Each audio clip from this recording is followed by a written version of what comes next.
black screen. The GoPro is just frozen on me, just not doing anything. And on the front, black screen.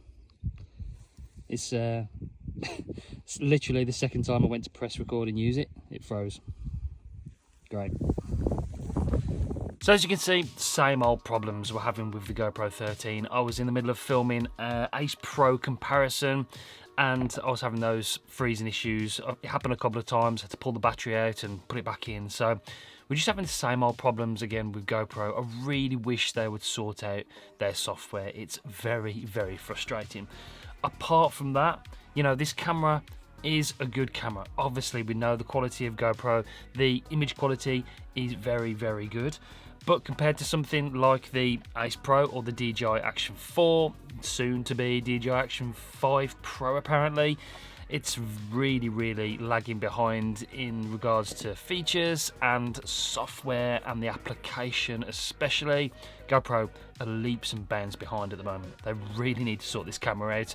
If you're coming from something like the 6, the 5, you know, the 7, 9, then yes, it's worth the upgrade. You jump in over those generations previously over the last 3 years, then this is a phenomenal camera. If you're coming from something like the 12, the 10, the 11, then there's really no point in upgrading. So some stuff you need to know before you buy this camera. Apart from the same old problems with software, there are some other things you're going to have to think about when you purchase the GoPro 13. One is, what combo are you going for? What are you using this camera for? Because there's lots of different combos, and some of them are extortionate, and a lot of the accessories are just not worth it. I want to make a whole video on the macro lens over the next few weeks or so. If you're new to the channel, make sure you subscribe for that one, because, you know, spoiler alert, this thing is an absolute waste of money. It's no good, and I don't see the point of it, in all honesty. I've tested it in action scenarios, I've tested it out and about trying to get sort of macro shots of flowers. It's not a macro lens, it's just a slight zoom basically, and they could have done that with software, much like the Ace Pro and Insta360 did with their clarity zoom.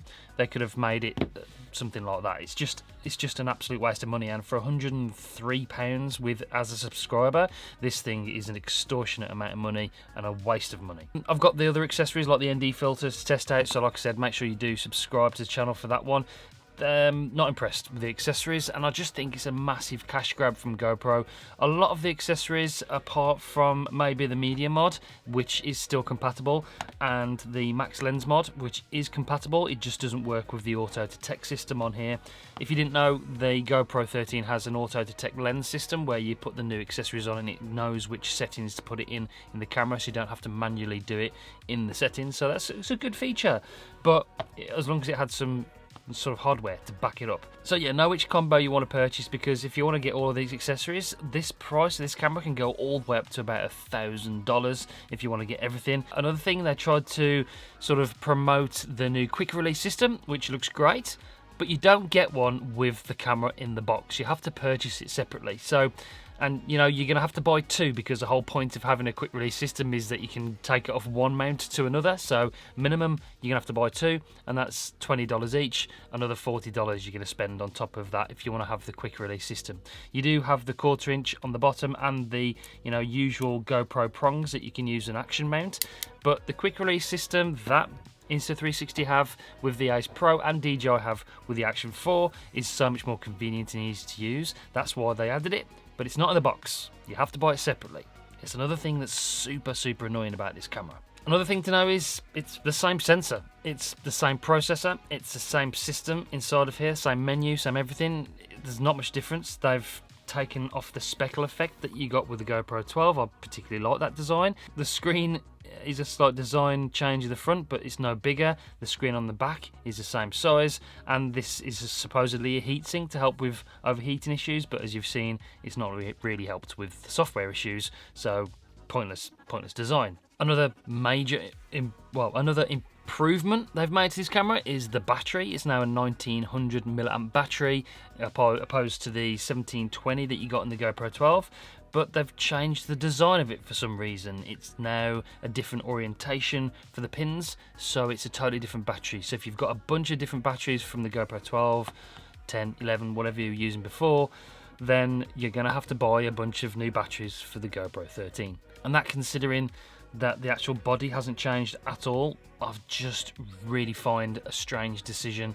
You're gonna have to purchase more batteries. It's another thing you're gonna have to spend more money on.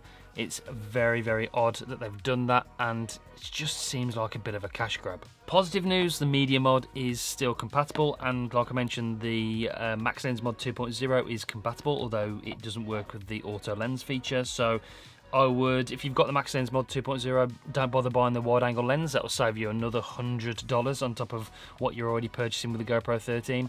Just put that on there, same field of view, you get the same features and stuff. It just hasn't got the auto detect feature, so save yourself some money with that. They've added the ability to add external microphones like the DJI Mic 2, but my mate Danny Black, who's been doing testing on this camera as well, has found out when you connect the DJI Mic 2 to this camera via Bluetooth, the audio still isn't great, and it stops the ability of you being able to record internally on the microphone somewhere along the line. Obviously that might be a software update. You can't record internally on the microphone if you've got it connected via Bluetooth to here, and that's not a DJI thing, that's a GoPro thing. That's another thing that's just totally unacceptable from this camera, because you know you're only getting about 16-bit, maybe 24-bit at a push when you're connected via Bluetooth audio quality. It's not the highest audio quality you can get, so I would just recommend recording internally on the microphone and syncing it up in post-production. It's relatively simple to do in most softwares. It's just another annoying quirk. So like I mentioned, stay tuned for the accessory videos coming soon. I'm going to be doing a comparison against the Ace Pro. I'm doing a comparison against the X4. When the DJI 5 Pro comes out, I'll do a comparison against that. We're going to be covering all things action cameras on this channel, so stay tuned, subscribe to the channel. Yeah, very, very weird choices I've made, weird accessories, really, really high priced accessories. Another example is the magnetic door charger. That's going to be another $70 to $100, 70 to £100 accessory. It's just something else you've got to buy if you want to get the most out of this camera. And the fact that it doesn't come with a mag mount in the box is absolutely extraordinary in my eyes. I'm very disappointed. It's just something to think about if you are thinking about buying this camera. It's very, very hard to justify the price coming from something like the 12 and the 11 and even the 10. If you're coming from the 5, 6, yeah mate, yeah, it's a big upgrade. Very, very weird, quirky camera from GoPro this year. It's going to take some time to get my head around, you know, this. I'll be testing it more over the weeks and months, so like I said, stay tuned. Not impressed, GoPro. Really, really not impressed. I would fully recommend something like the Ace Pro or the DJI Action 4 or the 5 when it comes out over this camera at the moment, and that's something I couldn't do in previous years. Okay, that's it for this one. I'll see you on the next one. Bye guys.